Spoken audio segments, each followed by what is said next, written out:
பணிகள் அப்படிங்கிறது வந்து பார்ப்பாங்க. Functions of the local church அப்படின்னு சொல்லுவாங்க. ஒரு சபைன்னு எடுத்துக்கிட்டீங்கன்னா அந்த சபை செய்யக்கூடிய சில செயல்பாடுகள், சில பணிகள் இருக்கு. இப்போ நீங்கள் கவர்மெண்ட் எடுத்துக்கிட்டீங்கன்னா அதில் ரெவென்யூ டிபார்ட்மெண்ட்டு, போலீஸ் டிபார்ட்மெண்ட்டு, உள்ளாட்சித்துறை அப்படின்னு பல டிபார்ட்மெண்ட்டை சேர்ந்து சில பணிகளை செய்வாங்க. அது உலகத்துக்கே அப்படிப்பட்ட ஒரு அமைப்பு இருக்குது. ஆனால் நம்முடைய சபைன்னு எடுத்துக்கொள்ளும் பொழுது சில பணிகள் வேதத்தில் சொல்லப்பட்டிருக்கு. என்னென்ன பணியெல்லாம் ஒரு சபை செய்யணும், அதெல்லாம் செய்யறது.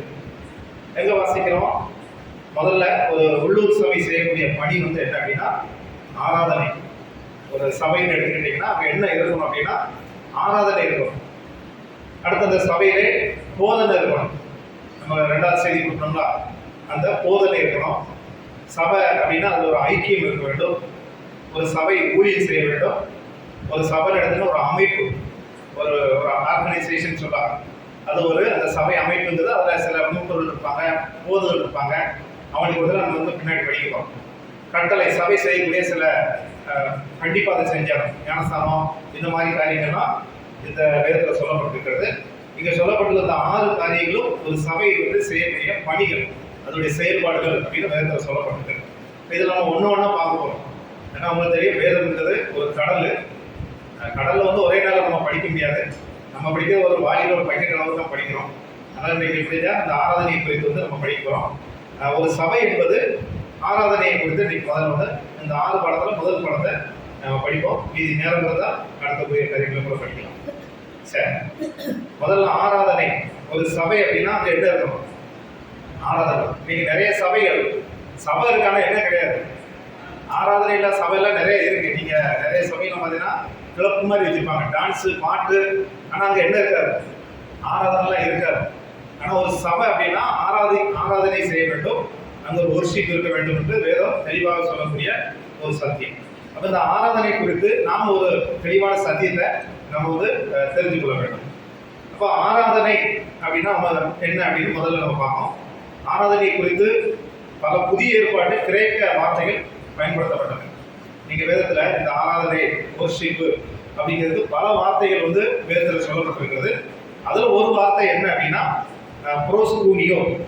அந்த புரோஸ்கூனியோ அப்படின்னா அதுக்கு என்ன தமிழ்ல என்ன அர்த்தம் அப்படின்னா முகம் குப்புற விழுந்து பணிந்து கொள்ளுதல். முகம் குப்புற விழுந்து பணிந்து கொள்ளுதல். நீங்க அந்த படத்தை பார்க்குறீங்க, அந்த வெளிப்படத்தில் உள்ள அந்த படம் 24 மூப்பர்கள் தன்னுடைய கிரீடத்தை கீழே கழட்டி வச்சுட்டு சாஷ்டாங்கமாய் சிங்காசனத்தில் வீட்டுக்கு முன்னாடி இருக்கிறாங்களாம் விழுந்து. அப்போ நீங்க ஆராதனையுடைய அந்த மெயினான அந்த ஒரு கருத்தை, அந்த சத்தியத்தை என்னன்னா முகம் குப்புற விழுந்து பணிந்து கொள்ளுதல். அதை சொல்ல, அதாவது முகம் குப்புற அப்படின்னா இது உள்ளான இதயத்தோடு. அதை அடுத்து உங்களுக்கு சொல்றேன். இன்னொன்று நம்ம ஆராதனை கொடுத்து என்ன சொல்லுவாங்க அப்படின்னா ஆராதனை என்பது தேவனை துதித்தல். இந்த மொதல் பாயிண்ட பாருங்க. நான் சொல்ல அந்த அப்படியே முன்னாடி வாங்கக்கூட நான் மேலே சொல்லல, நீங்க கீழே வாசிக்கிட்டு இருக்கிற அப்புறம் உங்களுக்கு மறந்தோம். ஆராதனை என்பது தேவனை துதித்தல். அதாவது தேவனை வந்து துதித்தல். அதாவது யார் மூலமா துதிக்கிறோம்? இயேசு கிறிஸ்து மூலமாக யாரை துதிக்கிறோம்? பிதாவாகிய தேவனை துதிக்கிறோம். அவர் புகழுகிறோம். அவர் எனக்கெல்லாம் நமக்கு என்னெல்லாம் செஞ்சார் அப்படின்னு நாங்க தேவனை துதித்தல். துதித்தல், நன்றி செலுத்தல், மகிமைப்படுத்தல், இந்த 3மே ஒன்றுக்கொண்டு தொடர்புடைய, தனித்தனி கிடையாது. நம்ம ஆராதனையில் அந்த 3மே வந்து செய்யணும். ஆராதனை என்பது தேவனை துதித்தல் அப்படின்னு பொதுவாக நம்ம சொல்லலாம். இன்னொன்று அதை எப்படி நம்ம சொல்லலாம் அப்படின்னா தேவன் யார், நம்ம ஏன் தேவன் எப்படிப்பட்டவர் என்று அவர் நினைச்சு நம்ம துதிக்கிறோம். அவருடைய மகத்துவங்கள் என்னென்னு நினைச்சு துதிக்கிறோம். தேவன் யாரு? வானத்தையும் பூமியும் உண்டாக்குற தெய்வம். என்ன உலகத்துல ஒரு சிருஷ்டி கர்த்தர், அவரை இல்லாமல் இந்த உலகத்தில் எதுவுமே உண்டாங்க. அதனால தேவன் யார், அவர் எப்படிப்பட்டவர் நினைச்சு நம்ம துதிக்கிறோம். அவருடைய மகத்துவங்கள், இன்னைக்கு நம்ம சுவாசிக்கிற காற்று, சூரிய வெளிச்சம், நம்ம சாப்பிட்ற உணவு எல்லாமே யார் கொடுத்தது? அவர் இல்லாம அணுவும் அசையாதுன்னு சொல்றது, அவர் இல்லாம இந்த உலகத்தில் எதுவுமே அசையாது. அப்ப அவருடைய மகத்துவத்தை என்ன நினைச்சு நம்ம துதிக்கிறோம். இன்னொன்னு, தேவன் நமக்கு செய்த அவருடைய கிரியின் மகத்துவங்களுக்காக அவரை துதிக்கிறோம். தேவன் நமக்கு செஞ்ச அவருடைய மகத்துவம், அவருடைய கிரிகளுக்காக நம்ம துதிக்கிறோம். அதை நம்ம பின்னாடி பார்ப்போம். சரி, புதுசா நம்ம அந்த ஆராதனை குறித்து சிந்திக்கும் பொழுது நாம் ஏன் தேவனை ஆராதிக்க வேண்டும் அப்படின்னு நம்ம முதல்ல நம்ம சிந்திச்சோம் அப்படின்னா, அங்கே ஏசாயா 43:7 வாசிக்கிறோம். அந்த வசனத்துல ஒரு முறை வாசிங்க. ஏசாயா 43:7.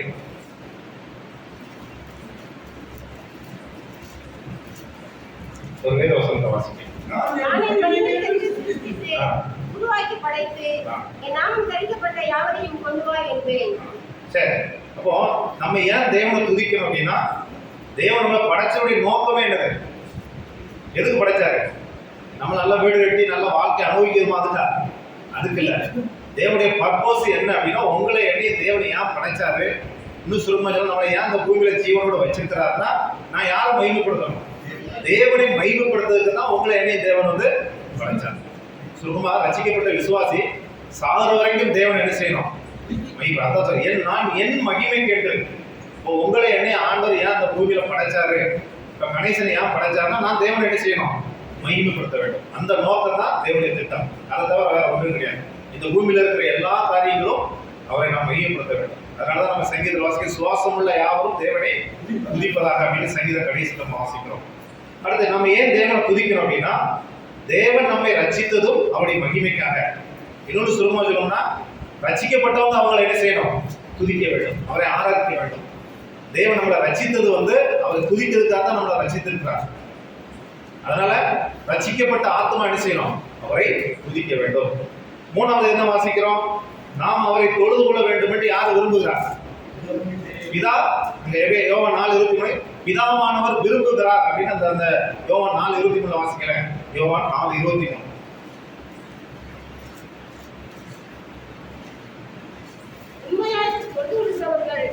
பிதாவை ஆவியோடும் உண்மையோடும் தொழுது கொள்ளும் காலம் வரும், அது இப்பொழுதே வந்திருக்கிறது. நம்மை தொழுது கொள்கிறவர்கள் இப்படிப்பட்டவர்களா இருக்கும்படி பிதாவானவர் விரும்புகிறார். யார் விரும்புகிறார்? பிதா. என் பிள்ளையை வந்து என்ன செய்யணும்? தொழுது கொள்ளும். ஞாயிற்றுக்கிழமை வந்து அந்த அப்பத்திலும் பாத்திரத்திலும் பங்கு கொண்டு அவரை என்ன செய்யணும்? இது நம்முடைய விருப்பம் கிடையாது. யாருடைய விருப்பம்? பிதாவுடைய விருப்பம். என் பிள்ளைகள் என்ன செய்யணும்? என்னை தொழுது கொள்ளும். இது பிதாவானவர் விரும்புகிறார், அவருடைய விருப்பம். அதனால அவருடைய விருப்பத்தை வந்து நம்ம என்ன செய்யணும்? நிறைவேற்றணும். அன்னைக்கு போய் கல்யாணத்துக்கு போகக்கூடாது, அன்னைக்கு போய் நம்ம வேற ஒரு காரியத்துக்கு போய் முக்கியத்துவம் கொடுக்கக்கூடாது. இது நம்முடைய பிதா விரும்புகிறார். நான் ஞாயிற்றுக்கிழமை எங்க இருக்கணும் அப்படின்னு விரும்புகிறாருன்னா நான் வந்து கொடுக்கணும். ஏன்னா வேதம் சொல்றது, என் மகிமையே வேறொருவருக்கு துணை. ஆண்டவருக்கு கொடுக்கக்கூடிய மகிமையை அவருக்கு கொடுக்கணும். அதனால இது பிதா விரும்புகிறார். அதை வந்து நம்ம புரிஞ்சுக்கணும். இன்னும் இந்த ஆராதனைக்கு எடுத்துக்காட்டுகள் வேதத்தில் நிறைய சொல்லப்பட்டிருக்கிறது. அது ஒரு 4 பேர் ஆராதனைக்கு எடுத்துக்காட்டு எக்ஸாம்பிள். யாரு? ஞானிகள் வந்து எடுத்துட்டாங்க. இயேசு கிறிஸ்து பிறந்திருக்கும் பொழுது ஆராய்த்தாங்க. என்னதான் கொடுத்தாங்க? பொண்ணு, தூப பருத்து அதெல்லாம் கொடுத்து அந்த 3 இது நினைக்கிறேன், அதை கொடுத்து தொழுது விட்டாங்க. அப்போ அவங்க என்னன்னா கொடுத்தாங்க. அப்போ இதுல இருந்து சொல்லக்கூடிய சத்தியம் என்னன்னா, ஆராதனை என்பது கொடுக்கறதா வாங்குறதா? கொடுக்கறது. எங்க இருந்து கொடுக்குறோம்? நம்ம உள்ளத்துல இருந்து தேவனுக்கு கொடுக்குறது. அதனால ஒரு அந்த கான்செப்டை மறந்துடுறீங்க. ஆராதனை என்பது தேவனுக்கு கொடுக்கணும். உள்ளான இருதயத்திலிருந்து நன்றி கலந்த இருதயத்தை தேவனுக்கு கொடுக்கக்கூடியது. அதனால இவங்க எப்படி கொடுத்தாங்களோ அதே போல நம்ம கொடுக்கக்கூடியது. நன்றி கலந்த இதயத்தோட தேவனுக்கு ஆபிக்கேற்ற பலிகளோட நம்ம சொல்லலாம். இன்னொன்று அந்த அந்த அந்த விலை உயர்ந்த அந்த நறுமண தைலத்தை அந்த பெண் வந்து இயேசுனுடைய பாதப்படியில கொடுத்து அந்த அந்த முக்கியத்துவம் கொடுத்தது போல அதுவும் ஒரு ஆராதனைக்கு ஒரு எடுத்துக்காட்டாக இருக்கிறது. இன்னொன்று மரியாளுடைய ஆராதனை. மார்த்தாள் அந்த சமையல்ல இருந்தாங்க, ஆனா மரியாள் என்ன செஞ்சாங்க? அவருடைய பாதப்படியில இருந்து எது முக்கியம் அப்படின்னு எடுத்து அந்த முதலிடத்தை கொடுத்தாங்க. அவங்க சமையல பல வேலைகள் அந்த உலக காரியங்கள் கொடுத்தாங்க, ஆனா இவங்க என்ன முதலிடம் கொடுத்தாங்க. ஆராதனை என்பது யாருக்கு முதலிடம் கொடுக்கணும்? தேவனுக்கு முதலிடம் கொடுக்கணும். அப்ப இவங்கெல்லாம் எடுத்துக்காட்டு. இன்னொன்று அந்த குணமாக்கப்பட்ட அந்த குஷ்டரோகி, அப்படிதானே? குஷ்டரோகி வந்து 10 பேரை இயேசு கிறிஸ்து குணமாக்கினாரு. ஒரு ஆள் மட்டும் வந்து என்ன செஞ்சாங்க? தேவனை மையப்படுத்தினான் அப்படின்னு நம்ம லூக்கா 17 வாசிக்கிறோம். அப்ப இதெல்லாம் ஆராதனைக்கு சொல்லக்கூடிய ஒரு எடுத்துக்காட்டுகள். அடுத்து ஆராதனை அப்படின்னா உடல் ரீதியாக பணிந்து வணங்கு செயல். அதாவது உள்ளமும் உடலும் பணிந்து செய்யக்கூடிய ஒரு செயல் தான் ஆராதனை. அதான் வாசிக்கிறோம். ஆராதனை என்பது உடல் ரீதியாக பணிந்து வணங்கு செயல். இருதயத்தின் உள் மனப்பான்மையை தேவனுக்கு கீழ்ப்படிதலை பிரதிபலிக்கும். அதாவது நல்ல ஆராதனை நல்லா புரிஞ்சுக்காங்க. உடலும் உள்ளமும் சேர்ந்துதான் ஆராதனை. அதனால ஆண்டவர் சொன்னாரு, உங்க உள்ள எனக்கு தூரமா இருக்கிறது உதடு என்ன செய்யல. நீங்க உதடுகளால என்ன கணம் பண்ணிருக்கீங்க, ஆனா உள்ளத்துல என்ன இல்லை அப்படின்னு சொல்லுவாங்க. அதனால ஆராதனை என்பது நல்லா புரிஞ்சுக்காங்க. உள்ளமும் உடலும் சேர்ந்துதான் ஆராதனை. இன்னும் சுருக்கமா சொல்லணுமா, ஆராதனை என்பது ஆவி, ஆத்மா, சரீரம் 3 சேர்ந்து தேவனுக்கு கொடுக்கறதா ஆராதனை. அதான் முதல்ல வாசிக்கிறோம். அதே போல இன்னொரு வார்த்தை, அந்த லத்ருவா அப்படின்னா ஆசாரிய ஊழியம்.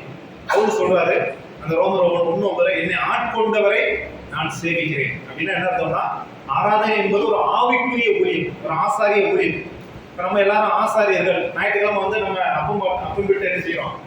தேவனுக்கு ஆசாரிய ஊழியம் செய்யறோம். இது ஒரு ஸ்பிரிச்சுவல் சர்வீஸ் அப்படின்னு ஆங்கிலத்தில் சொல்லுவாங்க. இது ஒரு ஆசாரிய சர்வீஸ், ஆசாரிய ஊழியம். ஞாயிற்றுக்கிழமை நம்ம வந்து என்ன செய்யறோம்? அவருக்கு ஆசாரிய ஊழியம் செய்கிறோம். அதை வாசிக்கிறோம். ஆராதனை ஒரு செத்த மிருகத்தை கொண்டு வருவதற்கு பதிலாக பழைய ஏற்பாட்டில் என்ன செய்வாங்க? அது செத்து பிறதான் என்ன செய்வாங்க? பலியிடுவாங்க, அப்படிதானே? ஆனா நம்ம என்ன செய்யறோம்? ரோமர் 12 வாசிக்கிறோம். புதிய ஏற்பாட்டு விசுவாசி ஆராதனையின் ஒரு செயலாக தேவனுக்கு பரிசுத்தமாக்கப்பட்டுள்ள ஜீவ சரீரத்தை தேவனுக்கு என்ன கொடுக்குறாங்க. பழைய ஏற்பாட்டில் செத்ததை தான் கொடுக்க முடியும். ஏன்னா அறுத்து செத்துறோம், அதை தான் போய் என்ன செய்வாங்க? பலியிடுவாங்க. ஆனா நம்ம அப்படி கிடையாது. இப்ப நம்ம என்ன செய்யறோம்? உயிருள்ள பலி. இதுவே நீங்கள் ஜீவ பலி அப்படின்னு வாசிக்கிறோம். இதுவே நீங்கள் செய்யத்தக்க புத்தியுள்ள ஜீவ பலியாக நம்ம ஆவி ஆத்ம சரீரத்தையும் முழுமையாக கொடுக்கறதா அந்த ஜீவ பலி. சரி, அதை கொடுத்து வாசிக்கிறோம். பழைய ஏற்பாட்டில் இன்னொரு அந்த ஆராதனைக்கு வந்து செபோமாய் அப்படின்னா அதுக்கு என்ன அர்த்தம் அப்படின்னா தேவனுக்கு பயப்படுதல். ஆராதனை என்பது தேவனுக்கு என்ன செய்யணும்? பயப்படணும். சும்மா நம்ம வந்து ஏனாதானம்லாம் ஆராதனை வந்து நினைச்சிட்டு இருக்காது. நம்ம ஞாயிற்றுக்கிழமை ஏதோ செய்யறோம் அப்படின்னு வந்து ஆராதனையில வந்து எப்படி இருக்கணும்? பயத்தோடு இருக்கணும். நீங்க ஒரு உலகத்துல இந்து மனுஷனை பாத்தீங்கன்னா இடுப்புல துண்ட கட்டிட்டு அந்த பயத்துல எப்படி போவான்? பயபக்தியா போவான். ஆனா இன்னைக்கு ஆராதனையில வந்து பாத்தீங்கன்னா அந்த பயம் அடையிறது வந்து கிடையாது. ஒரு விசுவாசி ஆராதனை டயத்துல எப்படி இருக்கணும்? ஒரு பயத்தோடு தேவன் நம்முடைய சமூகத்தில் இருக்கிறார், தேவன் நம்முடைய மத்தியில இருக்கிறார் அப்படிங்கிற அந்த பயத்தோடு வந்து ஆராதனையில் இருக்கணும். எவனோ நம்ம வந்து ஒரு துணிகரமா நம்ம வந்து இருக்கக்கூடாது. அப்போ தேவனுக்கு பயப்படுதல் அந்த வார்த்தை வந்து ஆராதனைக்கு பயன்படுத்தப்பட்டிருக்கு. இன்னொன்று, உண்மையான ஆராதனை எதுக்குரிய இருக்கணும்? ஆவிக்குரிய தன்மையுடையதாக இருக்கணும். நல்லா புரிஞ்சுக்காங்க. ஞாயிற்றுக்கிழமை நம்ம ஆராதிக்க வரோம். எல்லாருமே என்ன நிலையில இருக்கணும்? நமக்கு 2 தன்மை இருக்கு. ஒண்ணு மாம்சத்தன்மை, ஆவிக்குரிய தன்மை. ஒரு விசுவாசி சண்டே ஞாயிற்றுக்கிழமை வந்து ஆவிக்குரிய நிலையில இருக்கு. நம்ம தான் சொல்லாரு ஆவியா ரோமன் 4:24 தேவன் ஆவியா இருக்கிறார், அவரை தொழுது கொள்பவர்கள் ஆவியோடும். விசுவாசி வந்து என்ன நிலையில தொழுது கொள்ளணும் அப்படின்னா ஆவியோடும் தொழுது கொள்ள வேண்டும். மாம்சபுரமான காரியங்களை சிந்திச்சுக்கிட்டு நம்ம தொழுது கொள்ளக்கூடாது. ஆவிக்குரியதா இருக்கணும். அதே போல இது ஒரு அர்ப்பணிப்பு. என்ன அப்படியே நான் தேவனுக்கு டோட்டலா ஒரு ஜீவ பலியாக எப்படி ஒரு பலியிடம் அப்படியே அர்ப்பணிக்கிறது போல இது ஒரு அர்ப்பணிப்பை குறிக்கிறது. சரி, பழைய ஏற்பாட்டு விசுவாசிகள் ஆராதனைக்காக ஓய்வு நாள்ல கூடினாங்க, அப்படிதானே? எந்த நாள்ல? பழைய ஏற்பாட்டுல எப்ப ஆராதிச்சாங்க? என்ன கிழமை ஆரம்பிச்சாங்க? பழைய ஏற்பாட்டுல ஓய்வு நாள்ல என்னது? சனிக்கிழமை செஞ்சாங்க, அப்படிதானே? இன்னைக்கு செவன்த் டே சர்ச் எப்படி செய்யறாங்க? இதை விட மாட்டாங்க. நீங்க அவங்க மேல அப்படியே பிரைன் வாசம் கழிடுவாங்க. சனிக்கிழமை தான் என்ன செய்யணும்? தொழுது கொள்ளும். அப்படி பல ஆதாரத்தை கொண்டு வந்து நிறுத்துவாங்க. என்னைக்கு இயேசு கிறிஸ்து மரித்தாரோ அந்த சனிக்கிழமை வந்து என்ன நாளா மாறிடுச்சு? ஞாயிற்றுக்கிழமையா மாறிடுச்சு. ஞாயிற்றுக்கிழமை பழைய அந்த இதெல்லாம் தள்ளுபடி பண்ணிட்டு ஆண்டு புதிய ஏற்பாட்டு சத்தியத்தின்படி ஞாயிற்றுக்கிழமை. என்ன இதெல்லாம் இன்னைக்கும் பழைய ஏற்பாடு. நான் அடிக்கடி சொல்லுவேன், விசுவாசி வந்து நம்ம ஓய்வு நாள்னு சொல்லக்கூடாது ஞாயிற்றுக்கிழமை. என்ன சில பேர் வந்து தெரியாம சொல்றாங்க. நம்ம வந்து ஓய்வு நாள் கிடையாது. ஞாயிற்றுக்கிழமை நமக்கு என்ன கிடையாது? ஓய்வு நாள் கிடையாது. பழைய ஏற்பாட்டு அவங்களுக்கு சனிக்கிழமை வச்சது. நமக்கு வந்து ஓய்வு நாள் கிடையாது. நமக்கு வந்து என்ன நாள்? வாரத்தின் முதல் நாள், இல்லைன்னா கர்த்தருடைய நாள். யோவான் அந்த நாள் தான் அவருக்கு தரிசனத்தை வெளிப்படுத்தினார். இல்லைன்னா கர்த்தருடைய நாள், வாரத்தின் முதல் நாள் தான் நமக்கு வந்து ஓய்வு நாள் தான் கிடையாது. இது பழைய சில பேர் புரியாமல் சொல்லுவாங்க. ஒரு விசுவாசி ஒருபோதும் ஓய்வு நாள்னு சொல்லாங்க. நீங்க பழைய ஏற்பாட்டு விசுவாசியா இருக்கிறன்னு அர்த்தம். சரி, அதே போல அப்போஸ்தலர் புத்தகத்தில் நம்ம வாசிக்கிறோம், கிறிஸ்துவின் உயிர்த்தெழுதலை நினைவூறும் விதமாக கிறிஸ்தவர்கள் வாரத்தின் முதல் நாளாக ஞாயிற்றுக்கிழமையை ஆராதனை செய்ய தொடங்கிய மாதத்தை குறிப்பிடுது. யோவான் 21 இதெல்லாம் நீங்க பாத்தீங்கன்னா இயேசு கிறிஸ்து உயிர்த்தெழுந்த நாள் என்னது? இந்த ஞாயிற்றுக்கிழமை. அந்த நாள்ல தான் தெய்வத்தை வந்து தொழுது கொண்டார்கள். இன்னும் தெளிவாக பவுலுக்கு வந்து தெளிவாக தேவன் தன்னுடைய தரிசனத்தை வெளிப்படுத்தினார். இப்போ வாரத்தின் முதல் நாள். அப்போஸ்தலர் 27 வாசகம். இதை மெயினா தெரிஞ்சுக்கணும். ஒரு நம்ம ஏன் இன்னைக்கு இந்த ஞாயிற்றுக்கிழமை இந்த வசனத்தை ஃபாலோ பண்ணி தான் நம்ம வந்து செய்யணும். அப்போஸ்தலர் 27 வாசகம். வாரத்தின் முதலாம் நாளிலே அப்பம் பிற்கும்படி சீசர்கள் கூடி வந்திருக்கையில் பவுல் மறுநாளிலே புறப்பட வேண்டும் என்றிருந்து அவர்களுடைய சம்பாசித்து நடுராத்திரி மட்டும் பிரசங்கித்தார். அப்போ வாரத்தின் முதல் நாளே சீசர்கள் அப்பம் விற்கும்படி. அப்ப நம்ம இந்த வசனத்தின் அடிப்படையில் தான் இன்னைக்கு வந்து ஞாயிற்றுக்கிழமை நம்ம என்ன செய்யறோம்? அப்பம் விட்டு ஆராதிக்கிறோம். அப்போஸ்தலர் 27. இதை எப்பவுமே மறக்கூடாது. யாராவது கேட்டா இதை நம்ம சொல்லணும், வேதத்தின்படி நம்ம சொல்லணும். இன்னொன்னு அப்பம் விட்டு ஆராய்ந்து முடிச்சவங்க என்ன செஞ்சாங்க, வாரத்தின் முதல் நாளே காணிக்கை எடுத்தாங்க. புரிதலா? அந்த நாட்கள்ல அவங்க அந்த சபையில ஒண்ணு புரிதல, அப்பம் விட்டு ஆராய்ந்த பிறகு காணிக்கை கொடுத்தாங்க. அதனாலதான் இன்னைக்கு நம்மளும் காணிக்கை வச்சிருக்கிறோம். இதெல்லாம் நம்ம வேத சத்தியத்தின்படி நம்ம செஞ்சுட்டு வரோம். காணிக்கை எடுத்தாங்க அப்பம் விட்டுக்கு முன்னாடி அப்படின்னு நம்ம வாசிக்கிறோம். அதே போல அந்த ஆராதனையில என்ன செஞ்சாங்க, துதிப்பாடுகள் பாடுவது ஒரு வழக்கமா இருக்குது. ஆராதனையில துதிப்பாடல் யாரை துதித்து பாடுவாங்க? ஆண்டவராய் இயேசு கிறிஸ்து நமக்காக சிலுவையில பட்ட பாடுகளை நினைத்து துதிப்பாடல். அதில் அடிக்கடி சொல்லும், அந்த நம்ம ஆராதனையிலும் பாட்டு எடுக்க என்ன செய்யணும், நமக்கு வந்து தெரியணும். பாட்டு கோசம் நம்ம எடுக்கிற பாட்டு எது சம்பந்தமா இருக்கணும்? ஒவ்வொரு பாட்டும் ஆண்டோடைய பாடும் மரணத்தையுடைய அந்த வரிகள் வரக்கூடிய மாதிரி என்ன செய்யணும் இருந்தா நல்லது. சில பேர் நம்ம பாட்டு புக்கில் கீதங்களை பாடுறோம், அதில் நிறைய பகுதிகள் ஊழியத்துக்கிட்டு இருக்கு, ஜபத்துக்கிட்டு இருக்கு, பொதுவான கீதைகள். அப்போ ஞாயிற்றுக்கிழமை நம்ம பாட்டு எடுக்கல, நம்ம அந்த பாட்டு கூட ஆராதனை சிந்தனையில ஊக்குவிக்கிற மாதிரி என்ன செய்யணும், எடுக்கணும். அதுதான் எல்லாத்துக்கும் நல்லா இருக்கும். சில பேர் நம்ம சில இடத்துல வீட்டு கூட்டங்களில் போய் ஒரு ஆறுதல் கொடுக்குற மாதிரி அந்த மாதிரி இருந்துச்சு. நம்ம எல்லாமே அதாவது சொல்லணும்னா, ஒரு நல்ல விசுவாசி ஆவியாருடைய கட்டுப்பாட்டில் இருந்தாங்க அப்படின்னா பாட்டு எப்படி எடுப்பாங்க, ஆவிக்குரிய பாட்டாக அந்த ஆண்டு பாடு மரணத்தை தெரிவிக்கக்கூடிய துதிப்பாடலா நம்ம எடுக்கணும். அதனால பழைய ஏற்பாடுல துதிப்பாடல் பாடுவது ஒரு வழக்கமாக இருந்தது வேதத்தில் சொல்லப்பட்டிருக்காரு. சரி, ஆரம்ப கால திருச்சபையில் ஒரு கூட்டு வழிபாட்டின் ஒரு பகுதியாக எல்லாரும் சேர்ந்து ஆரம்பிச்சாங்க. அப்படிதானே? எல்லாரும் சேர்ந்து ஒரு இடத்துல அது என்ன அவங்க அப்பத்தை கொண்டு வருவாங்க. இப்போ நம்ம இந்த மாதிரி ஒரு மண்ணெல்லாம் கிடையாது. அதனாலதான் நீங்க பசியா இருந்தா வீட்டில் என்ன செய்யுங்க, சாப்பிடுங்க அப்படின்னு பவுல் எச்சரிக்கிறார். பழைய ஏற்பாட்டில் அப்படிப்பட்ட ஒரு ஆராதனை முறை இருந்தது. அதே மாதிரி பழைய ஏற்பாட்டில் வீடுகளில் என்ன செஞ்சாங்க, ஆராய்த்தார்கள். அப்படிதான் சொல்லப்பட்டிருக்கு. இப்போ நம்ம மாதிரி பொதுவான இடம்லாம் அந்த நாட்கள்ல கிடையாது. அதுக்கப்புறம் தான் இப்படி நம்ம தனித்தனியாக ஒரு சபைங்கிற ஒரு அமைப்பு வந்துச்சு. சரி, இதெல்லாம் பழைய ஏற்பாட்டில் அந்த நாட்கள் அப்போஸ்தலர் நாட்கள் நடந்தது.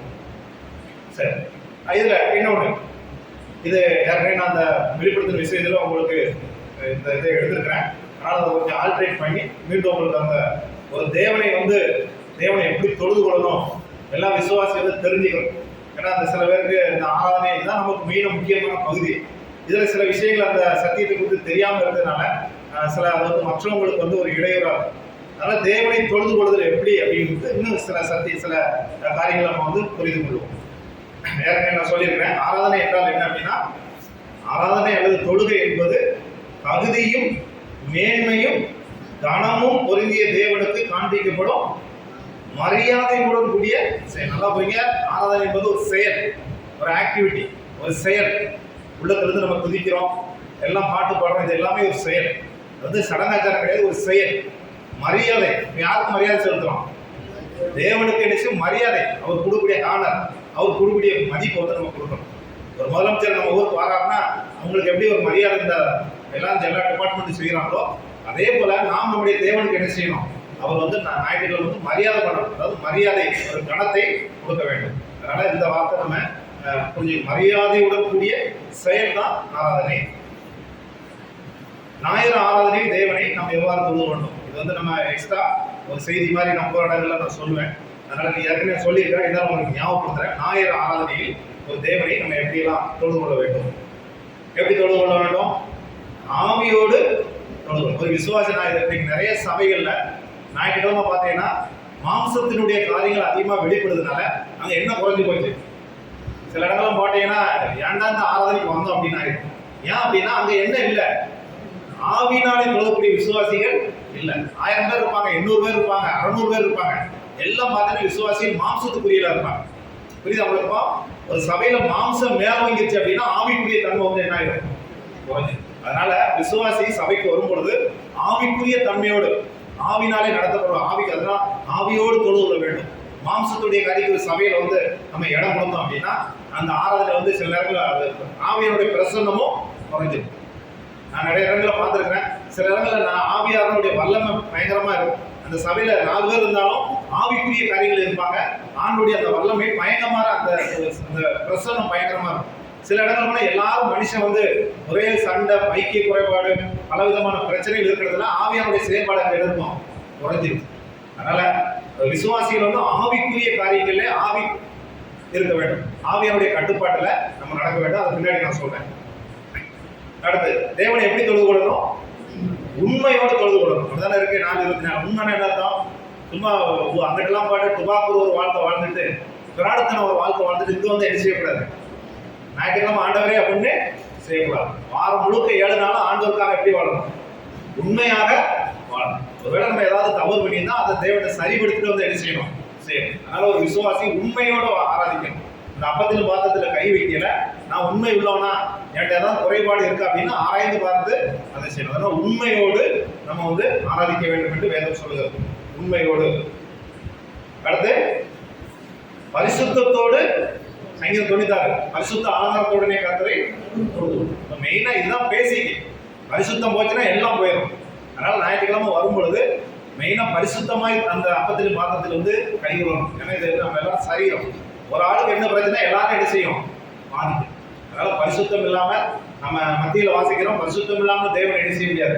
சரிசிக்க முடியாது. அதனால மெயினா ஆராதனைக்கு என்ன ஃபர்ஸ்ட் பாத்தீங்கன்னா பரிசுத்தம் தேவை.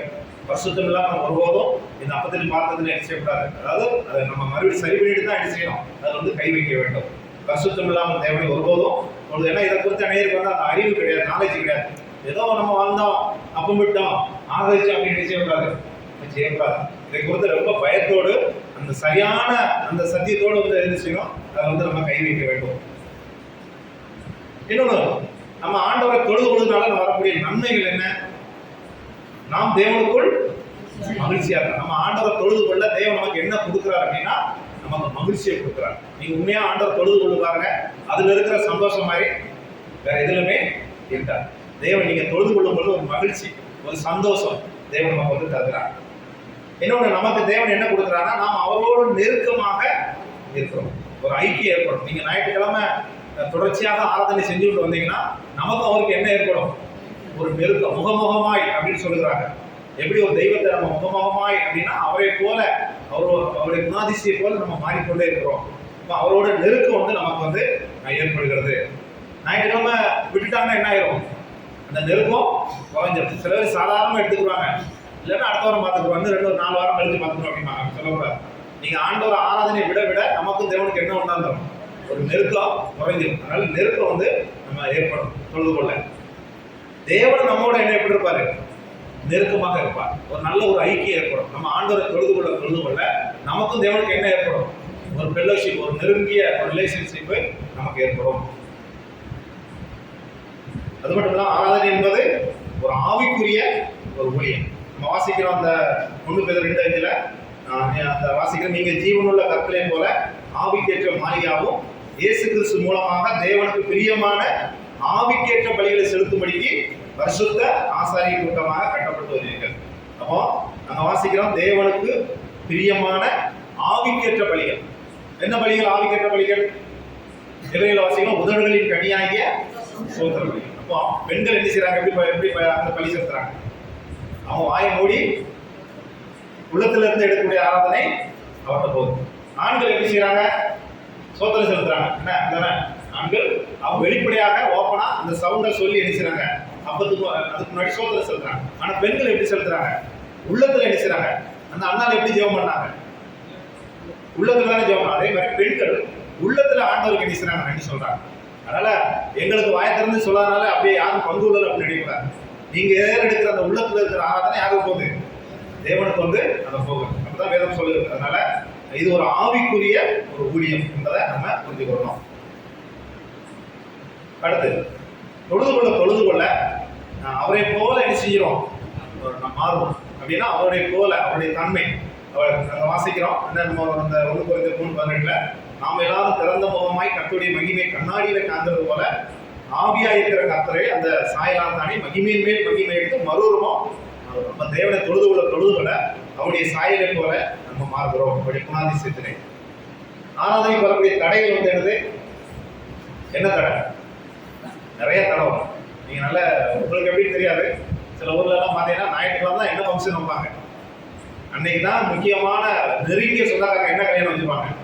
ஞாயிற்றுக்கிழமை வச்சுருவாங்க. நமக்கு அங்கிட்டும் போக முடியாது, இங்கேயும் போக முடியாது. இங்கே போனால் கேட்பாங்க, அங்கே போனால் அப்படின்னு ஒரு. அதனால சாத்தான் நமக்கு இந்த, ஏன்னா நம்ம தொழுது யாரும் பிடிக்காது, சாத்தானுக்கு பிடிக்காது.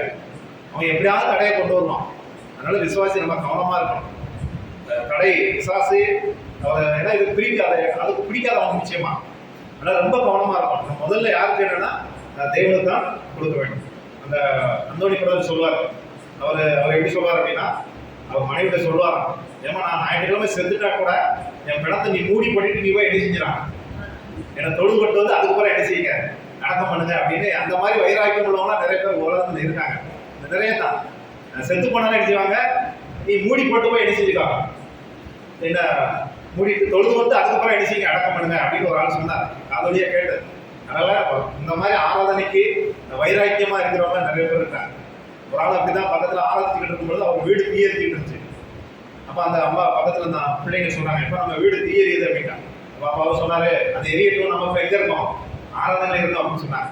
அதனால இந்த மாதிரி ஆராதனைக்கு முக்கியத்துவம் கொடுக்குறவங்க எல்லாம் உலகத்துல விசுவாசத்துல வாழ்ந்தவங்க நிறைய பேர் இருக்கிறாங்க. அதனால சாத்தான் என்ன தடையை கொண்டு வந்தாலும் ஒரு விசுவாசி ஞாயிற்றுக்கிழமை யாருக்கு தான் கொடுக்கணும், தேவனுக்கு தான் அதை கொடுக்கணும். அதே போல ஆராதனை என்பது சில பேர் எழுதிவாங்க, அப்பம் விட்டுட்டு பாத்திரத்துக்கு உடனே எழுதிடுவாங்க, போயிடுவாங்க. அப்படி செய்யக்கூடாது. ஆராதனை என்பது முழுமைக்குன்னா இப்போ போதனை வரைக்கும் சேர்ந்து தான் என்னது ஆராதனை. போதனை செய்தின்னு சொல்றாங்களா, இப்போ எங்க ஊர்ல 10 to 12னா முழு ஆராதனைன்னு என்னது 10 to 12 தான். 10:30க்கெல்லாம் ஒரு 11 மணிக்கெல்லாம் அப்பம் விட்டு ஆரம்பிச்சோன்னா அடுத்த 2ஆம் செய்தி எழுச்சி போயிடுவாங்க. அப்படியே எழுதி செய்யக்கூடாது. அப்படின்னு நீங்க அறகுறைன்னு அர்த்தம், அது அறகுறையில் எழுதிச்சு போராட்டம். அதனால ஒரு விசுவாசி ஒருபோதும் ஆராதனை என்பது முழுமை, அப்பமிட்டு பின்பு காணிக்கை, இந்த போதனை செய்தி, இது எல்லாம் சேர்ந்துதான் என்னது ஆராதனை. இதுதான் முழுமை என்று வேதம் சொல்லக்கூடிய பல சத்திய தான் சொல்லியும். அதனால பாதியில் எது செய்யக்கூடாது. சில பேருக்கு ஏதாவது முக்கியம் ரொம்ப அதுனா அது தேவன் அறிவார், அதுக்காக அதே பழக்கமாக என்ன செய்யக்கூடாது, செய்யக்கூடாது. அதனால சாத்தான் பல தடைகளை கொண்டு வருவான். ஒருபோதும் நம்ம என்ன செய்யக்கூடாது, ஆராதனையை கைவிடக்கூடாது. அதை விட்டுட்டு என்ன செய்யக்கூடாது, போகக்கூடாது. ஏன்னா நான் அந்த கேரளாவில் படிக்கும் பொழுதுனா சும்மா சர்வசாதாரணமாக சொல்லுவாங்க, நம்ம போனவங்க வரல அப்படின்னு எதிர்த்து சாட்சியாக சொல்லுவாங்க. நம்ம என்ன செய்யக்கூடாது, நமக்கு ஆண்டவர் பலன் கொடுக்க தட்டியும் நம்ம எதிர்ச்சோம்.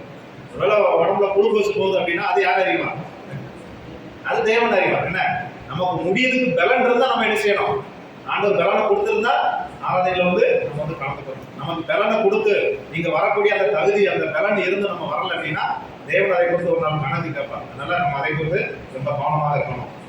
அதே போல ஆராதனைக்கு வரக்கூடிய தடைகள், உலகம் நமக்கு நிறைய தடைகளை கொண்டு வரும். ஏன்னா உலகம் அப்படின்னா உங்களுக்கு தெரியும், தேவன் இல்லாத எல்லாமே உலகம் தான். அவரோட பணமா இருக்கலாம், இந்த சொல்லப்பட்டுள்ள மொபைல், வீடு, இந்த மாதிரி இந்த வேதத்தை தொடாதபடிக்கு நிறைய தடைகள் இந்த உலகம் நம்ம கொண்டு வரும். இதுல நம்ம என்ன செய்யணும், ரொம்ப ரொம்ப கவனமா இருக்கணும். உலக சடங்காச்சாரம். இப்போ என் தங்கச்சி என் கூட பிறந்த தங்கச்சி, அவங்க ஒரு நாள் ஏஜ் அட்டன் பண்ணிட்டாங்க. அப்போ அவர் நாங்கள் ஞாயிற்றுக்கிழமை வச்சிருக்கிறோம், நீ வந்துடு அப்படின்னாங்க. இப்போ நான் சொன்னேன், ஞாயிற்றுக்கிழமை வச்சா நான் என்ன செய்ய மாட்டேன், நான் ஏற்கனவே 2-3 சபை பார்த்துட்டு இருக்கேன், அங்கே வர முடியாது. உடனே எங்கள் மாமா என் தங்கச்சி தான் சொல்லிட்டு இருந்தேன். எங்கள் மாமா ஃபோன் பண்ணி, இனிமேல் எனக்கு தாய் மாமன் வேண்டாம், ஒன்று வேண்டாம், அன்னையிலேருந்து பேசுறது 7 வருஷம் ஆச்சு என்கிட்ட பேச மாட்டாங்க. அப்போ சில நேரங்களில் ஆண்டவருக்காக சில இதை சொந்த வந்தவங்களை இழக்க வேண்டாம் கூட என்ன செய்யணும், இழந்துக்கிட்டேன். அவங்க ஞாயிற்றுக்கிழமை தான் அவங்களுக்கு நல்ல நாள். ஏன்னா நமக்கு ஏன்னா உலகத்துக்கு என்ன நல்ல நாள், அவங்க எல்லாம் அந்த கல்யாணம் முடிஞ்சாலும் ஞாயிற்றுக்கிழமை தான் வைப்பாங்க. ஏன்னா அவங்க தான் அன்றைக்கி எல்லாம் வருவாங்க. ஆனால் நமக்கு அப்படி செய்ய முடியாது. அன்றையிலேருந்து என்கிட்ட பேச மாட்டேன், இன்னும் பேச மாட்டேன், அவன் வீட்டுக்கு வரவும் மாட்டான். என் தங்கச்சி மட்டும் தான் என் வீட்டுக்கு கொண்டு போவோம். அதனால சில நேரம் நம்ம ஆண்டவருக்காக வைராக்கியமாக இருந்தால் எதை கூட இழக்க வேண்டியிருக்கும், உறவுகளை கூட இழக்க வேண்டியிருக்கும். அதனால உலகம் நமக்கு நிறைய சடங்காச்சாரம் இருந்தால் ஒருபோதும் இந்த தடைகள்லாம் நம்ம எதிர்கொள்ளணும். மாம்சத்துக்கு உட்பட்ட ஒரு தேவனுக்கு பிரியமா. அதனால இந்த மாம்சமும் நமக்கு சில நேரங்களில் தடையை கொண்டு வரும். நிறைய கோபம், வைராக்கியம், சண்டை, ஐக்கிய குறைபாடு, இது ஆராதனைக்கு தடையா இருக்கும். இதை குறித்து நம்ம ரொம்ப கவனமா இருக்கணும். மாம்சத்துடைய காரியங்களுக்கு நம்ம இடம் கொடுக்கக்கூடாது. அடுத்து ஆராதனைக்கு வரக்கூடிய தடைகள் என்னது, அறிக்கை செய்யப்படாத ஒரு விசுவாசி. இப்போ இன்னைக்கு 7 நாள் போல 6 நாள் இருக்கிறோம், சனிக்கிழமை வரைக்கும் இருக்கிறோம், திங்கள் ஞாயிற்றுக்கிழமை சனிக்கிழமை வரைக்கும் இருக்கிறோம். இப்போ ஏதாவது நம்ம பாவம் பண்ணிட்டோம், இல்லை கீழே விழுந்துட்டோம் அப்படின்னா உடனே என்ன செஞ்சுக்கணும், அந்த பாவத்தை கழுவி சுத்திகரித்தது. அதை மாச கணக்கிலே ஒரு நாள் கணக்கில் வச்சிருக்கூடாது. இன்னும் சுருக்கமாக சொல்லணும்னா, பாவத்தை அறிக்கை செய்யாம அப்பத்தின் பாத்திரத்தை என்ன செய்யக்கூடாது, கை வைக்க கூடாது. அப்படி வச்சோம்னா நம்ம ஒன்றும் குறைஞ்சிடல, சில நடவடிக்கைகள் எடுத்தோம்னா அப்படி எடுக்கல. சிலர் என்ன செய்ய நித்திரையும் ஒரு வசனம் இருக்கு, இப்போ தெரியும், அந்த 1:2:11 நினைக்கிறேன். சில நித்திரையும், ஆனா அந்த அளவுக்கு ஆக்ஷன் இன்னைக்கு ஆண்டவர் எடுக்கல. அப்படிதானே? ஒருவேளை அப்படி எடுத்திருந்தா இன்னைக்கு டெய்லி என்ன நடக்கும், டெய்லி அடக்கம் தான் நடக்கும். ஆனா ஆனா தேவன் கர்த்தர் மிகுந்த உருக்கமும் இறக்கமும் நீடிய சாந்தமும் இருக்கிறார். அந்த கொரிந்தியர் சபையில் எடுத்த நடவடிக்கை மாதிரி இன்னைக்கு எடுக்கல. ஆனா சில நித்திரை அடைந்தார்கள், சில வியாதி வந்திருக்கு அப்படின்னு. ஆனா அந்த நாட்களில் கொரிந்தியர் சபையில பாவத்தோடு எழுதிட்டாங்க. சும்மா ஏனதாம் வந்து அப்பம் விட்டு ஆரம்பிச்சாங்க. அதனால தேவன் அவங்களுக்கு வந்து சில தண்டனைகளை கொடுத்தார். ஆனா இன்னைக்கு தேவன் அப்படி கொடுக்கல. ஏன்னா அவர் இறக்கமுள்ளவராக இருக்கிறார். திரும்ப திரும்ப நம்மளை மன்னிக்கிறார், திரும்ப திரும்ப அவர்கிட்ட நம்ம வந்து சேர்ந்துக்கிறார். அதனால அறிக்கை செய்யப்படாத பாவம் அது வந்து ஆராதனைக்கு தடையை கொண்டு வரும். அதனால எப்பவுமே நீங்க ஞாயிற்றுக்கிழமை வாரீங்க அப்படின்னா சனிக்கிழமை உங்களுடைய இருதயத்தெல்லாம் அதை அலைஞ்சு ஆராய்ச்சி ஒரு குறை இருந்தா தன் பாவங்களை மறைக்கிறவன் ஆளுடைய மாட்டான். அதை அறிக்கை செய்து விட்டு தன்னை கழுவி சுத்திகரித்து கொண்டுதான் என்ன செய்யணும், இந்த வேதத்தில் வந்து இந்த அப்பத்திரி பாத்திரத்தை வந்து கை வைக்கணும். இல்லைன்னா வேணாதானு செய்யக்கூடாது. சில பேர் என்ன செய்வாங்க, என்ன தவறு செய்வாங்க அப்படின்னா பாவம் பண்ணோன்னா அந்த அப்ப மாத்திரம் வந்து எடுக்க மாட்டாங்க. எங்கள் ஊரில் ஒரு சகோதரர் இருக்கிறார், அப்ப மாத்திரம் போய் கொடுப்போம் வாங்க மாட்டார். ஒரு நாள் எடுப்பாரு, இன்னொரு நாள் எடுக்க மாட்டார். அப்படியே என்ன செய்யக்கூடாது, இருக்க கூடாது. புரியுது? அவ்வளவு சிலர் பாவம் பண்ணோம்னா பாவம் பண்ணிட்டாங்க அப்படின்னா அந்த வாரத்தில் வந்து அப்ப மாத்திரம் எடுக்க மாட்டாங்க. நான் போய் டேட்டோன்னு வேண்டாம் பண்ணுறாங்க, பிறகு கொஞ்ச நாள் கழிச்சு எடுப்பாங்க. அப்படியும் செய்ய கூடாது. அதனால அது வந்து அலட்சியமா நினைக்கக்கூடாது. என்ன ரெகுலரா நம்ம எடுக்கணும். கீழே விழுந்துட்டோம்னா அறிக்கை செய்யப்படாத பாவம் வந்து அது தடையை கொண்டு வரும். அதனால அறிக்கை செய்து விட்டுட்டு தான் இந்த பாவம் அதை எடுக்க வேண்டும் என்று வேதம் சொல்லுது. அடுத்து ஆராதனைக்கு வரக்கூடிய தடைகள் என்ன அப்படின்னா ஆவினால் நிறையாது. அதாவது ஆவினால் நிறைந்து அப்படின்னா இந்த கொஸ்டின் நினைக்கிறாங்க. நம்ம உபதேசம் என்ன அப்படின்னா ஆவினால் ஒரு விசுவாசி அனுதின வாழ்க்கையில என்ன செய்யணும், ஆவினால் நிறைந்து நடக்கணும். சுருக்கமா உங்களுக்கு என்ன சொல்லணும்னா ஆவியானவரின் கட்டுப்பாட்டில் இல்லாம ஒரு விசுவாசி எப்பவுமே ஆவியுடைய கட்டுப்பாட்டில் இருக்கணும். ஆவியானுடைய கட்டுப்பாட்டில் ஆவினால் நிறைந்து அப்படின்னு எபேசியர் 5:18 வாசிக்கிறோம். அதோடைய சத்தியம் என்னன்னா ரட்சிக்கப்பட்ட நீங்கள் நாம யாருடைய கட்டுப்பாட்டில் இருக்கணும். இதுதான் ஆவியிலே ஆவியானவர் என்ன நடத்தும். பிலிப்பை சொன்னார், நீ போய் அந்த ரதத்தோடு போய் செஞ்சுக்கோ, சேர்ந்து கொண்டு மாதிரி. அதே மாதிரி ஒரு விசுவாசி அனுதின வாழ்க்கையில காலையில் எந்திரிச்சு முதல் நைட்டு தூங்க போற வரைக்கும் யாருடைய கட்டுப்பாடு, பரிசுத்த ஆவியானுடைய கட்டுப்பாட்டில். அதுதான் ஆவினாலே நிறைந்து நடத்தக்கூடிய சத்தியம். அதனால இதை வந்து தவறா புரிஞ்சுக்காதீங்க. ஆவியானுடைய கட்டுப்பாட்டில நம்ம செய்யணும். இப்போ சொல்லுமா சொல்லணும்னா ஒரு சபையில வந்து விசுவாசிகள் வந்து அது யாரா இருந்தாலும் சரி, சபையில பொறுப்புல வந்து ஆவியினால் நிறைந்து பாட்டு எடுக்கணும் இல்லையா? ஆவியானவரால் ஆவியானுடைய கட்டுப்பாட்டில் பாட்டு எடுக்கணும். ஆவியானவரால் நிறைந்து என்ன செய்யணும், சோத்திரம் பலி செலுத்தணும். ஆவியினால் நிறைந்து என்ன செய்யணும், ஆராதனை செய்தி பகிர்ந்து கொடுக்கணும். இது ஒரு போட்டி கிடையாது. சில இடத்துல பார்த்தா அவங்க கொடுத்துட்டா நான் என்ன செய்யக்கூடாது அப்படின்னு செய்யக்கூடாது. ஆவியானவரோட உள்ளத்துல ஆராதனை சிந்தைகளை பகிர்ந்து கொள்ளும் அப்படின்னு ஒரு சிந்தையை கொடுத்துருந்தா நீங்க என்ன செய்யணும், கொடுக்கணும். எல்லாம் நம்ம மாட்டை செய்யணும் இருக்கணும். அப்போ எல்லாமே இந்த ஆராதனை. அதனாலதான் நம்ம ஆராதனையில யாரை பத்தி பேச மாட்டோம். ஆராதனையில நம்ம யாரை பத்தி அதிகமாக ஆவியானவரை பத்தி ஏன் பேச மாட்டோம்? ஏன் ஆராதனையில ஆவியானவரை பத்தி பேசவே மாட்டோம்? ஏன்னா அந்த ஆராதனை நடத்துறவரே யாரு? ஆவியானவர். அதனாலதான் நம்ம ஆவியானவரை பத்தி பேச வேணா. அவர் தான் நடத்தினார், அவர் தான் நடத்துறதுனால அவர் பேசுறேன். அதனால ஆவினால் நிறைந்து ஒரு ஆள் சொல்றாரு, ஒரு சபையே ஆவினால் நிறைந்து அந்த ஆராதனையை கலந்தோடு பெரிய இன்ப ரசம் அப்படிங்கிறாங்க. அதே போல ஒரு பேரின்பம் எங்கும் கிடையாது அப்படின்னு சொல்லப்படுறாங்க. அதனால ஆராதனையில இருக்கிற ஒவ்வொரு விசுவாசிகளும் நீங்க நிறைய சபைகள்ல அந்த ஆராதனை குறைபாடாக காணப்படுறதுக்கு காரணம் என்னன்னா விசுவாசிகள் ஆவியானுடைய கட்டுப்பாட்டுல இல்லை. பல விதமான மாம்சத்தினுடைய சிந்தைகளை நிறைச்சு எல்லாம் அங்க வந்து இங்க இருக்கிறதுனால இந்த ஆராதனை வந்து ஒரு குறைபாடாக இன்னைக்கு காணப்படுது. ஆனால் தேவன் இரக்கமுள்ளவராக இருக்கிறார். ஆவினால் நிறைந்து என்ன செய்யணும், நம்ம இந்த இதுல வந்து நம்ம இருக்கணும். அதான் தேவன் சொல்லக்கூடிய ஒரு சத்தியம். அடுத்து ஆராதனைக்கு வரும்போது எப்படி வரணும்? வேத வசனம் வாசிக்காமலும் தியானிக்காமலும் இருந்தேன். நான் அடிக்கடி சொல்றேன், யார் தியானிச்சுட்டு வருவாங்க? ஆராதனை செய்து கொடுக்குறவங்க மட்டும்தான் தியானிச்சுட்டு வரணும் அப்படின்னு கிடையாது. எல்லாருமே என்ன செய்யணும், எல்லாருமே ஆண்டுடைய பாடு மருந்து சம்பந்தமான காரியங்கள் என்ன செய்யணும், அதை சிந்தித்து தியானிச்சு அது சம்பந்தமான பாட்டுகள்லாம் சிந்திச்சு எங்க வந்து உட்காரணும், சபையில வந்து உட்கார்ந்தா அதனால ரொம்ப ரொம்ப அருமையா இருக்கும். அதான் இன்னைக்கு நம்ம பொதுவாக என்ன நினைக்கிறாங்க, அவங்க பிரசங்கம் பண்றவங்க தான் தியானிச்சுட்டு வரணும் அப்படின்னு நினைக்கிறாங்க. எல்லாருமே என்ன செய்யணும், வேத வசனத்தை வாசிக்கணும். ஏசாயா 53 இருந்தாலும் சரி, என்ன இருந்தாலும் சரி, பாடு சம்பந்தமான வசனங்களை வேதத்தை நம்ம வாசிக்கணும். அதை குறித்து நம்ம சிந்தனை இருக்கணும், உள்ளத்துல அது மாதிரி நிரப்பி இருக்கணும். அந்த பாடு சம்பந்தமான காரியங்களை தியானிக்கணும். ஆண்டவர் எனக்காக எவ்வளவு பாடுபட்டார், எனக்காக என்ன செய்தார், அதெல்லாம் சிந்தித்து கொண்டு என்ன செய்யணும், நம்முடைய உள்ளத்துல வந்து இந்த அப்பத்தில் பாடுறதுக்கு கை வைக்கணும். இல்லை வேற மற்ற காரியங்களை நம்ம சிந்திக்காம உலகபரமான காரியங்களை உள்ளத்துல வந்து செஞ்சோம் அப்படின்னா அது ஒரு குறைபாடாக தான் அது வந்து இருக்கும். அதனால வேத வசனம் வாசிக்காமலும் தியானிக்காமலும் நம்ம இருந்தோம் அப்படின்னா அது வந்து அது ஏன்னா அதை தடையாக தான் இருக்கும். சில அதை குறித்து நம்ம சிந்திக்க வேண்டும். அதே போல இந்த ஆலோசனைகள் என்ன அப்படின்னா, இதை குறித்து நம்ம ஒரு நல்ல வேத அறிவு நமக்கு இருக்க வேண்டும். சரி, ஆராதனையை தொழுது கொள்வதற்கு தகுதி வந்து என்ன தகுதி அப்படின்னா, இந்த அப்பத்திலும் பாத்திரத்திலும் பங்குள்ளவருக்கு என்ன தகுதி அப்படின்னா, மறுபடியும் என்ன ஒரு அதாவது ரசிக்கப்பட்டிருக்கணும். இன்னும் சுருக்கமாக சொல்லணும்னா ரசிக்கும் மறுபடியும் பிறந்த விசுவாசி. ஒரு மனிதனுக்கு 2 பிறப்பு இருக்கு. முதல்ல அப்பா அம்மாவுக்கு பிறக்கிறோம், 2வது ஆண்டோட இயேசு கிறிஸ்துவை மறுபடியும் பிறந்தார். அப்படிதான் நம்ம யோவான் 3 சொல்றோம், மறுபடியும் பிறவாவிட்டால் என்னுடைய உள்ளத்துல பிறக்கக்கூடியது. நம்ம மறுபடியும் பிறந்தவங்க தான் அப்பத்திலும் பாத்திரத்திலும் பங்கு கொள்ளணும். அவங்க தான் இந்த வேதத்தில் நம்ம சொல்லக்கூடிய ஒரு சத்தியம். அதனால இதுக்கு முதல் தகுதி மறுபடியும் பிறந்துக்கணும். மேலும் சில தகவல், அதாவது இந்த ஆராதனை சம்பந்தமாக சில தகவல் சொல்லியிருக்கேன். ஆராதனையை தொழுவதற்கு சில குறிப்புகள். நிறைந்த இருதயம் திறந்தமானது. ஆராதனைக்கு வரும்பொழுது நம்ம இதயம் எப்படி இருக்கணும்?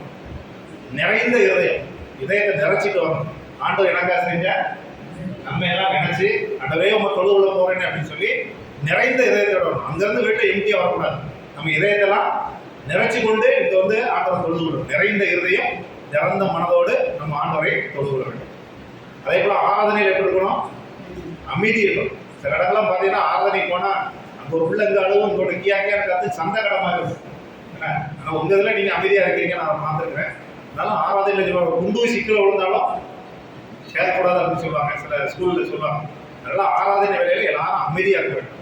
ஏன்னா செல்லெல்லாம் என்ன செஞ்சிடணும், சுவிட்ச் ஆஃப் பண்ணிட்டு இதனால சைலண்ட் இல்லாம போட்டுக்கணும். இங்க வந்து சில பேருக்கு செல்லு கொண்டு வராங்க, அதை ஆஃப் பண்ண தெரியாது வயசான ஆளுக்கு. அந்த நல்லா அங்கே அப்பம் பார்த்து எடுத்துக்கணும், திருத்தி நாங்கள் பெல் அடிச்சோம். அதனால எல்லாமே ஒரு விசுவாசி ஞானத்தோடு என்ன செய்யணும், நம்ம ஒரு ஆராதனை வேலையில ஒரு அமைதி, ஒரு நிசப்தம். ஏன்னா யார் அந்த இடத்துல பிரசனம் இருக்குது, யாருடைய பிரசனம், எங்க 2 பேர் 3 பேரும் அவருடைய மத்தியிலே இருப்பேன். இது அவருடைய தேவனுடைய பத்தியில அவருடைய பிரசன்னம் இருக்கிறார். அவர் இந்த இடத்துல அவர் வாசம் பண்ணுகிறார். அப்ப அந்த இடத்துல வந்து நம்ம பரிசுத்த குலைச்சலாய் மாற்றிடக்கூடாது. அதனால ஆராதனையிலே அமைதியா இருக்க வேண்டும். ஏன்னா தெய்வம் அதை அவர் பார்த்து கொண்டிருக்கிறார். பரலோகமே பார்த்தது அப்படின்னு நம்ம பார்க்கிறோம். அடுத்து ஆராதனை இது ஒரு கீழ்ப்படிதல், ரசிக்கப்படுகிற கீழ்ப்படிதல் செயல்.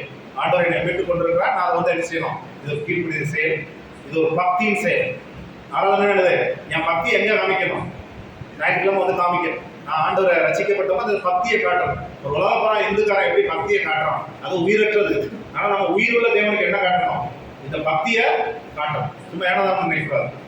அது மட்டும் இல்ல, ஆராதனை நமக்குரியது. யாரு நமக்குரியதுனா ஒவ்வொருவருக்கும் புரியுது. எனக்குரியதுனா உங்களுக்கு எல்லாருக்கும் ஒரு உரிமை. ரசிக்கப்பட்டவங்க இது எனக்குரியதுன்னு நினைக்கணும். அதனாலதான் நான் அடிக்கடி சொல்ல, இது ஒரு வாரம் விட்டு ஒரு வாரம் எடுக்கலாம் கூடாது. ஒவ்வொரு வாரமும் யாருக்குரியது, எனக்குரியது, நமக்குரியது அப்படின்னு நினைக்கிறது. நமக்குரியது உரிமைன்னு சொல்லுவாங்களா, என் வீடு என் உரிமைன்னு சொல்றது போல இந்த அப்பம் மாத்திரம் யாருக்குரியது, ஒவ்வொருவரும் தனிப்பட்டவர்களுடைய உரியது. அதனால அதை விட்டுறக்கூடாது. நமக்குரிய செயல் ஒரு தொழுகை, ஒரு சாஸ்திரமாய் தேவனை தொழக்கூடிய ஒரு செயல். அடுத்த ஆராதனை என்பது ஒரு ஐக்கியத்தின், இது ரொம்ப முக்கியம். ஆராதனை வந்து ஞாயிற்றுக்கிழமை ஏன் ஆண்டவர் வச்சுக்கிறாருன்னா, நம்ம எல்லாரும் எப்படி இருக்கணுமா, அந்த ஒரே அப்பத்தில் நாம எல்லாம் பங்குடுறோம் அப்படின்னா அப்படின்னு ஒரே சரீரமா இருக்கணும் அப்படின்னு சொல்லுறாங்க. ஒன்று புரிந்து இல்லை. அதனால இன்னொன்று ஆராதனை நம்ம காட்டக்கூடிய சத்தியம் என்னன்னா, நம்ம எல்லாரும் ஐக்கியத்துக்கு தான் கூடுனா பழைய பாட்டு. இந்த ஆராதனை ஐக்கியத்துக்காக ஒன்று கூடினார்கள் தான் வேதத்தில் வாசிக்கிறோம். அதனால ஆராதனை வந்து ஒரு ஐக்கியத்தின் செயல். ஞாயிற்றுக்கிழமை வந்தோம்னா சில இடத்துல பார்த்தீங்கன்னா ஞாயிற்றுக்கிழமை போனால் தான் அங்கே என்ன வந்துடும், சண்டைக்காலம் நடக்கும். நீங்க கூடி வந்து நன்மைக்கு இது இல்லாமல் தீமைக்குன்னு சொல்ல ஒரு இடத்துல வாசிக்கணும். தீமையா மாறிடக்கூடாது. எல்லாரும் கூடிய வரையில ஞாயிற்றுக்கிழமை நமக்கு என்ன உண்டாகணும், ஒரு ஐக்கியம் வளர வேண்டும். அதான் வேதம் சொல்லக்கூடிய ஒரு சத்தியம். ஆராதனை ஒரு எதிர்நோக்கும் செயல். இயேசு கிறிஸ்து திரும்ப இந்த பூமிக்கு என்ன, நான் வருவேன், நம்ம தானே 1 வாசிக்கிறோம். இதை நான் மறுமளவும் அப்படித்தானே, நான் மறுமளவும் என்னை நம்ம ஆண்டவர் இயேசு கிறிஸ்து திரும்ப வருவார். அப்பவும் பார்த்து நம்ம காட்டக்கூடிய ஒரு சத்தியம், நான் திரும்ப வருவேன். அதான் எதிர்நோக்கும் செயல். ஆண்டவர் இயேசு கிறிஸ்து நம்ம வருகிறார் என்பதை அது காட்டுகிறது. அடுத்த ஆராதனை ஒரு பரிசோதனை, செல்ஃப் டெஸ்ட். இதை நான் தொடுவதற்கு நான் தகுதியா, அதனால நம்ம ஒவ்வொரு நாளும் சனிக்கிழமை இல்லை எப்பனாலும் ஆராய்ந்து பார்த்து அதில் இருந்து விஷயம் நம்ம கை வைக்கணும். கடைசியாக திருத்திக் கொள்ள வேண்டிய சில தவறுகள். இதை நம்ம சில பேர் அறியாம செய்யறாங்க. அதனால அதை தெரிஞ்சு என்ன செய்யக்கூடாது. இது ஒரு அடையாளம் மட்டுமே, நல்லா புரிஞ்சுக்காங்க. அப்பம் பாத்திரம் என்னது, ஒரு அடையாளம், ஒரு ரிமெம்பரன்ஸ் அப்படிமாங்க. ஏன் அப்படின்னா சில பேர் என்ன செய்வாங்க, எப்படி எல்லாம் நினைக்கிறாங்க அப்படின்னா, அந்த பண்ணு வந்து யாருடைய சரீரம், அது ஒரு அடையாளம். அதாவது சுருக்கமாக உங்களுக்கு புரியுற மாதிரி சொல்லணும்னா, சில பேர் என்ன நினைக்கிறாங்க அப்படின்னா, அந்த திராட்சை ரசம் வந்து இயேசு கிறிஸ்து ரத்தம் அப்படியே இருக்கு அப்படிமாங்க. சில சபையில் அப்படி நடப்பாங்க. புரியுதா உங்களுக்கு? அந்த திராட்சை ரசம் யாருடைய ரத்தமா? அப்படியே ஊத்துன மாதிரி இருக்குமா? அப்படின்னா வேத வசனம் முரண்படாது. ஏன்னா ஒரு ரத்தத்தோடு எதை புசிக்கக்கூடாது.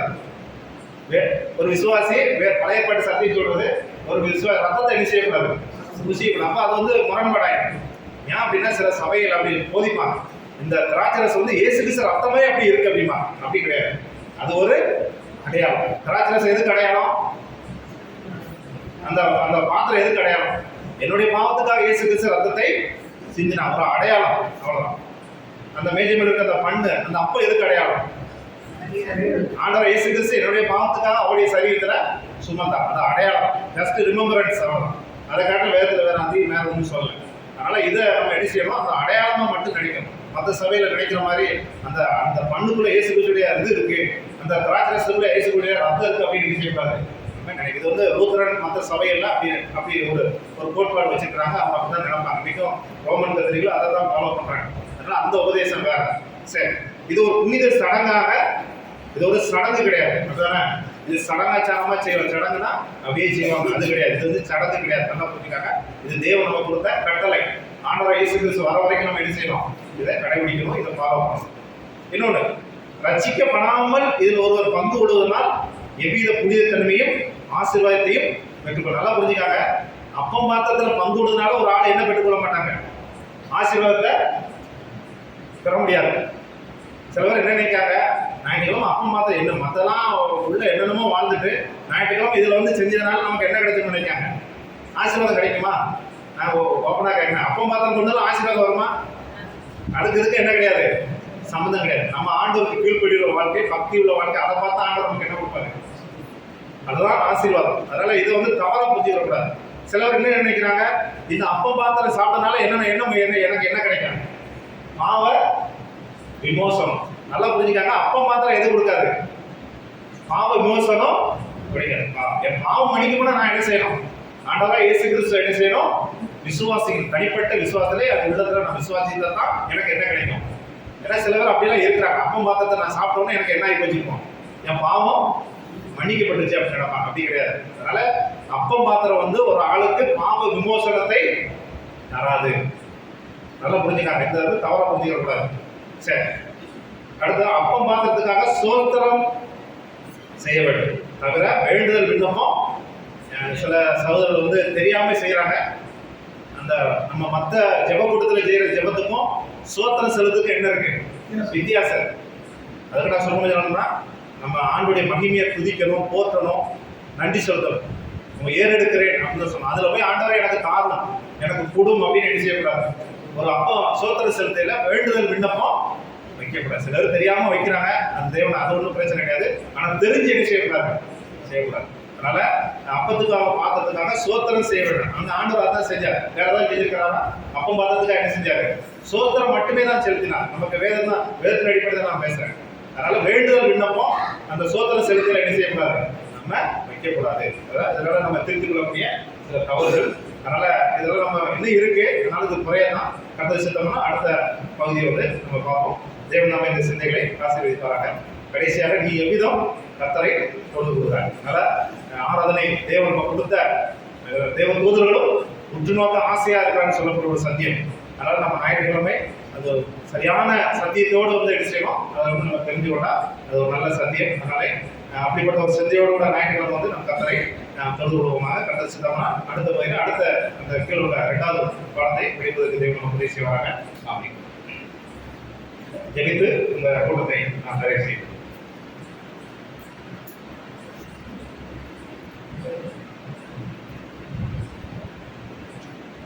என்னை நேசிக்கிற அன்பின் ஆண்டவரே, இந்த இரவு வேளைக்காக துதிக்கிறோம், உங்களுக்கு நாங்கள் நன்றி செலுத்துகிறோம்.